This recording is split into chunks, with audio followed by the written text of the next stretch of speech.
Good morning, and thank you very much for inviting me. So I'm the Cabinet Member for Health and Social Care in Hackney. I'm also the Chair of the Health and Wellbeing Board, and I'm here representing the Local Government Association, where I lead on a number of public health issues. I'm a councillor in Shoreditch in the south of Hackney, and Hackney that has some of the worst figures in terms of childhood obesity in a borough which is always bobbing around at or near the bottom of league tables. So I'm acutely aware as a local representative of the challenges that obesity presents. But I'm also confident that we can start to make a difference. And I'm confident about the return of public health to local government generally, and I think that's for a number of reasons. I think one is that local government has a much better understanding and better links to its local communities than PCTs were ever able to achieve, and there's a whole host of reasons for that. One of them is that we have to be elected, which means that we're sort of forced to go out and speak to people. But also, particularly in London, local authorities tend to be very reflective of the communities that they represent. It's often not the case outside of London, but in London, I think there is a really good understanding and good relationships with the community amongst elected members. So I think that gives me a lot of hope. I think also there's some concern around a whole series of areas of public health, and this is one of them, that losing that sort of national structure and losing the ability of the Department of Health to issue edicts from on high means that you're going to have a sort of postcode lottery and patchy provision. But I actually think the evidence says two things. One, that top-down approach didn't deliver us what we wanted in a whole series of areas of public health. But also, I think local government has a really good track record of delivering change at pace, in that if one area can demonstrate that something works, other councils will often pick that up and run with it very quickly. And a couple of good examples would be Play Streets, which was pioneered in Bristol and then was taken up in London in my own borough. Is going very well in Hackney and is now being picked up probably by most London boroughs. They're either doing it or considering doing it. And then you get something like London Living Wage, which was a few years ago seemed like quite an unrealistic demand, and is now borderline compulsory for public sector bodies, certainly for Labour councils in London. So I think if you can make the argument for something, if you can show that it works, then you can get that change at pace without the top-down approach. So I've mentioned already that particularly in London, councillors reflect the communities that they serve, and certainly in Hackney we're very proud that our local authority members look like the borough that we represent. We are like you, we're not a different type of human. We have life experience, we have experience of our communities that we bring to our roles, and we have very big ambitions for the people that we represent. And an area like childhood obesity, particularly in a borough like Hackney, we recognise the impact it has on the life chances of our young people and the impact it will have as they go through life. So we want to make a difference, and I think it is a wicked issue. It's something that we've struggled with, but the return of public health to local government, I think, gives us an opportunity to use some of the additional levers that we have at our disposal, but also just to sort of regird our loins and try and put an added amount of impetus behind the things that we do.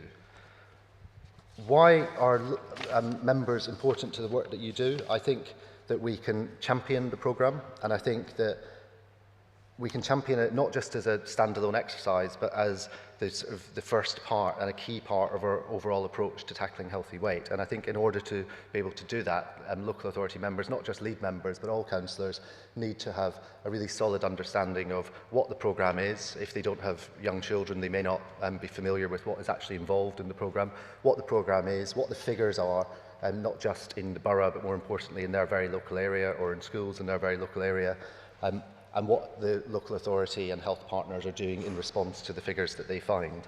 Because the one thing that councillors don't like is people on the doorstep raising an issue, saying, I know this is a big issue, and feeling that they don't have at least a brief way of responding and looking like they're across their brief. So if you can help them with that, then that will be really appreciated. And I think that this programme has moved from seeming like a PCT project, seeming like something that was obviously dealing with issues that were important to local authorities but somehow detached. And particularly in a borough like Hackney, it always felt like it was bad news. It was, are we the fattest in Britain, or are we the second fattest? We never seem to be making progress, and it's always quite depressing when information is presented in that way, and you feel there is a limit to what you can do to change the situation.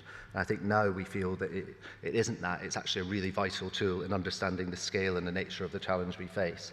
And I think that the community insight that we can bring, the knowledge we have of our communities, I think blending that with some of the raw data we get from the programme could be really important. And we've done already some community insight work around smoking in our borough, and that's going to influence the way that we take Stop Smoking forward, because by digging down into the real granular detail, we've discovered some interesting things. So, for example, our prevalence generally is quite high, but smoking prevalence amongst Turkish and Kurdish men is over 70%, and amongst Orthodox Jewish men it's less than 5%.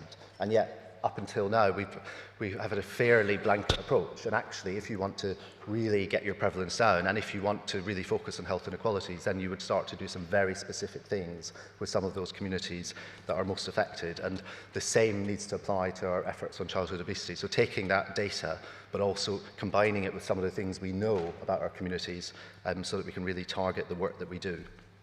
I think that we can help signpost parents and children to increase their take-up of some of the offers that we have in terms of healthy weight, whether that's eating better or doing more exercise. I think we can improve the experience for children and parents by providing feedback. We can provide feedback to you because we speak to residents formally and informally all of the time, and they will tell us what they like and don't like about an approach. And I think there needs to be easy ways for councillors to feed that back to you, because I think it would be really important information in terms of how you can get the programme right and improve how it feels to the people on the receiving end of it. And if you want to link the information that comes from this programme into wider council strategies and services, it's really important that not just the lead members, but that all councillors who will be involved in budget decisions, in decisions around what's in manifestos, around broader strategy discussions, that they understand the programme, they understand the figures, and they understand what the council could do, what resource decisions it could make in order to help you deliver on what you're trying to achieve. And finally, there's that join up with the Health and Wellbeing Board.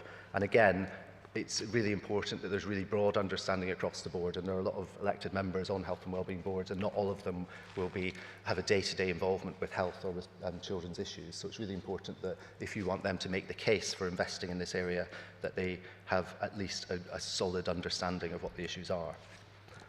In Hackney, evidence provided by the programme has supported and informed a number of things. There was an overview and scrutiny review of childhood obesity in January of this year, which included a number of recommendations about how we can use our new public health responsibilities to make a real difference in this area.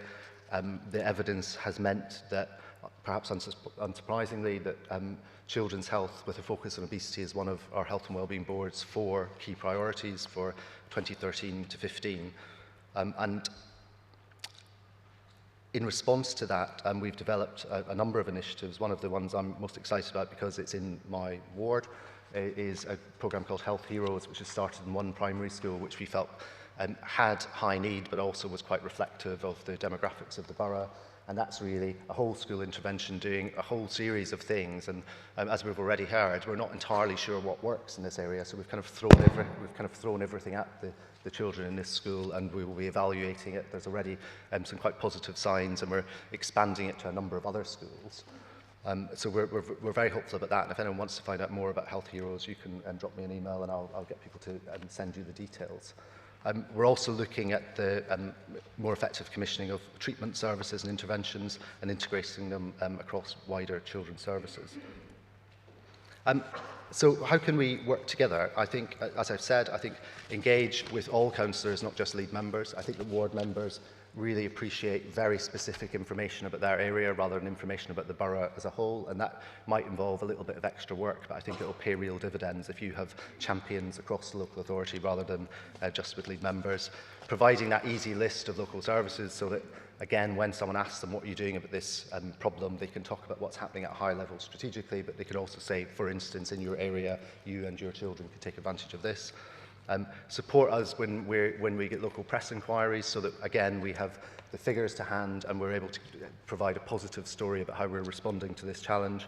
I think also looking at malnourishment as well as obesity, focus on increasing uptake as well as just collecting the data, and ensuring that there's this feedback loop to the Joint Strategic Needs Assessment. I think certainly now that local government is running the JSNA process, I think you're finding that across London, across the country, it's increasingly going to be a living document that is updated as soon as data becomes available, with perhaps thematic reviews in certain areas.